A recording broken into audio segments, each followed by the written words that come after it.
Hello, welcome back to my channel. This is Gina Beck coming to you from Sacramento, California area, and I'm here to talk about removing negative energy, specifically cord cutting with a person, place, or thing.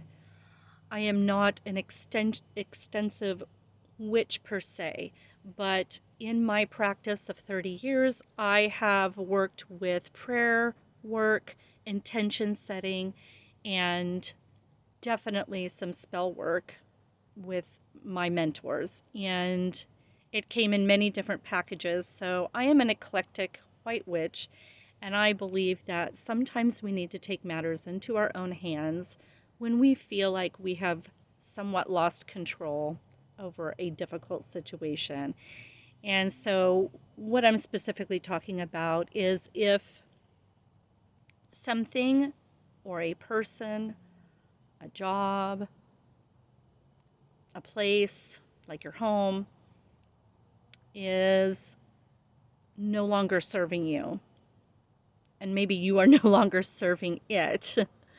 So, when that's happening, and you are becoming continually frustrated, and you've done as much counseling as you can do, and you know you need to take some sort of action to energetically, that means the way it's making you feel powerless, when you need to energetically remove that from your body, mind, and spirit so you can look at it with a little bit more clarity, this is the perfect video for you to watch. And this is how I go about working with clients to be able to perform this little, what I would call either prayer work, ritual work, spell work. You know, it's up to you. I'm very eclectic. I was raised with mentors that practiced many different things, and also blending their Catholicism with their magic. So I have a very interesting eclectic background, and I won't go too far into that. I just want to get to the task at hand. So here we go. First of all, I'm talking about items that you might want to forage for in your house, or you may need to make a little trip to the store, but it does not need to cost a lot of money. First of all, you would like to have a couple of items that are ensuring you are coming from a good place. So, we don't want to do this work when we are angry. We want to have at least a perspective that you're ready to let go, that you're ready to cut the cord, but you are not angry or attached to an outcome. Okay? So, I have these two beautiful little rocks that I got at the Dollar Tree, actually. And I have seen these at spiritual stores, even Catholic stores, these little stones with these lovely little words on them. So, a couple of items that ensure you're coming from a positive place. You just need some string. I use a lot of twine in a nice earth tone color because we want to be grounded. That color represents being very grounded in what you want to do. And because this is a quick little process, I'm using a tiny, tiny candle holder that I got at, I think, a spiritualist store many moons ago. And it came with tiny candles, but when I run out, I just use birthday candles, okay? And I'm using the color red. For me, this is coming from your root, you're grounded, and it's the darkest color I could find. Typically, I could even use a brown color, very earthy. We're going earth here, staying grounded in what we want to do. And my feather is always to bring in the element of air, or possibly spiritual messages that may come when we are doing this work. Those little light bulb moments can happen when you are doing either manifesting or clearing work, and I think it's very important to have that air element. These fall in my neighborhood quite often. We have many turkeys, so this is little baby turkey feather. that dropped that I use when I do my tiny work. And then we want to accompany my work candle with what I call an all-over protection candle.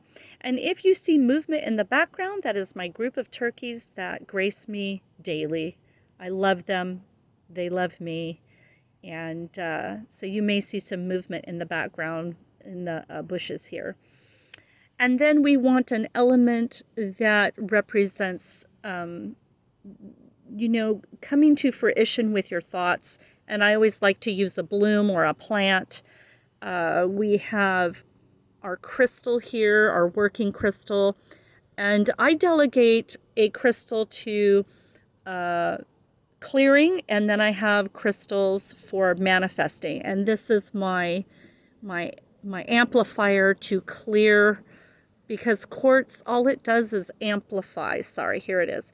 Amplify. So this has been programmed to protectively and creatively allow me to separate from things that do not work in my life currently.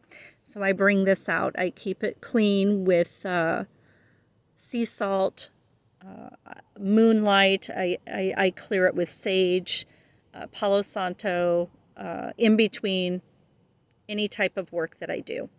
We have a little vessel of sea salt, so you'll need some sea salt and a little vessel. You do not have to have a crystal. You do not have to have all of these things. But for me, when you're doing this, these elements for me seem to be very important. So if you're going to do it exactly the way that I am saying, you will want to have some sort of little crystal that you have meditated with for clearing, and really put all of your beautiful thoughts into releasing yourself from anything that is not working for you. And then you want a very simple heat-resistant vessel with your Himalayan sea salt. I love Himalayan sea salt because it carries a beautiful clearing energy. It's very healing. And so this is all about a healing. This isn't about to harm anybody or to, create any sort of a continued binding situation. We are releasing. Okay? You do need some sort of writing, pen or pencil, and you need a little piece of paper to write down your intention. Okay?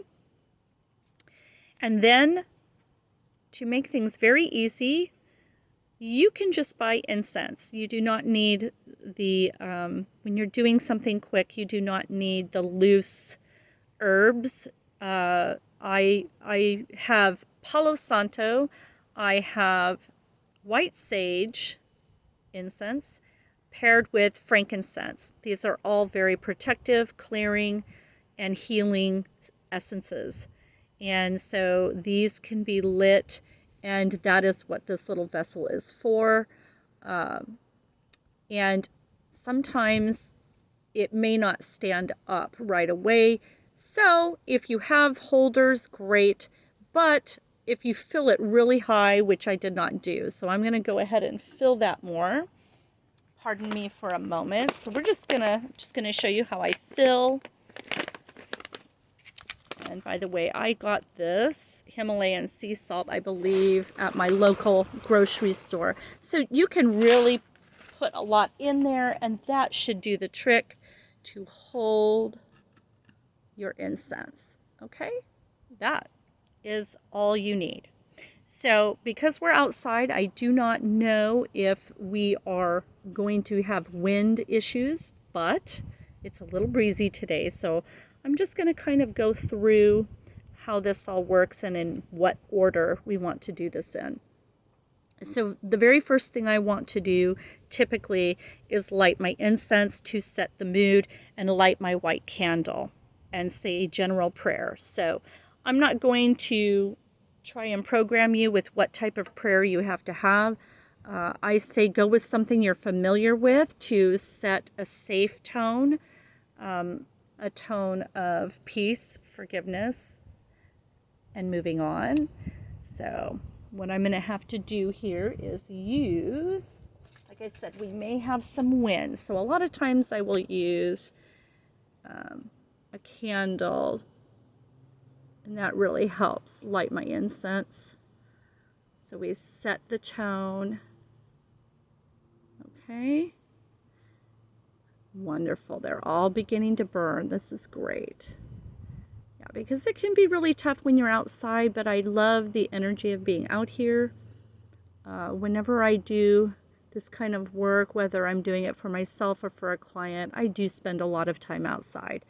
So, and then we want to light our candle while we recite a good old-fashioned prayer, something that you believe in, something that works for you.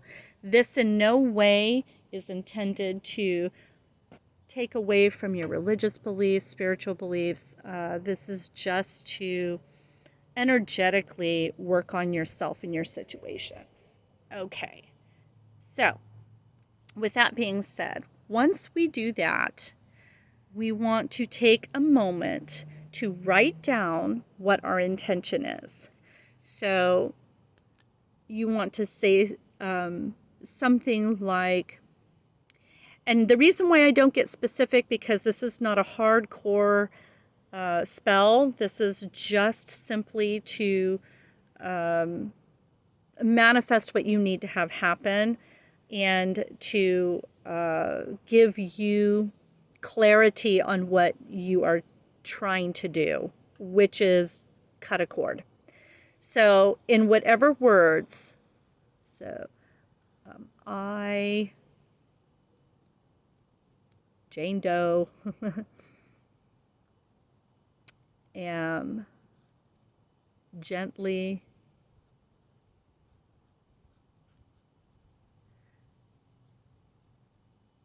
cutting this unhealthy cord. So you kind of get where I'm coming from. Okay, so you want to really write down in tiny ink. I like to use red because that's kind of a symbol for me with my mentors, that red is kind of the plea color. We're pleading, we're putting a plea out to the universe. And when we're done, I was always taught that if you're trying to banish something from your world, you're going to fold it away from yourself. And I was always taught to fold 3 times, okay? So we're just simply folding that 3 times, okay, once we're done. And then another reason why we're putting it away with faith and love. And if you want, you can just grab your own stones from your yard or the river, and you can paint those words. I always love to write the word love and faith whenever I'm doing something like this, because it means I'm wishing this person well on their own journey. Maybe healing needs to happen, or wishing them to get help if they've harmed you, and really releasing yourself from the clutches of the situation. Okay, so I have a string that has been tied into a knot, and we have 2 ends, and intentionally you want to delegate which side is yours, which side is theirs. I tend to go with my left side. That is who I am, and the right side is who they are. And we're going to say again our intention. So reciting basically the intention that I wrote down. Put all of your energy into that. Really think about what you're doing. And what may happen, this happens with clients from time to time, is they'll get into the process and they'll say, I'm not comfortable doing this. That's absolutely okay. It means you're not ready. And I want you to honor that, okay?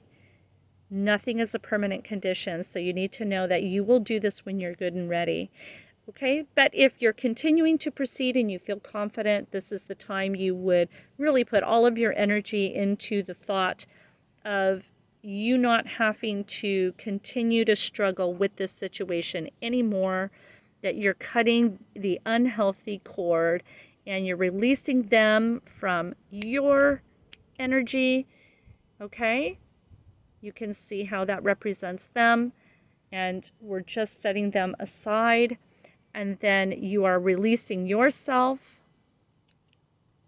and you're cutting that and putting that on the opposite side. And the knot, the central knot, can go in the center.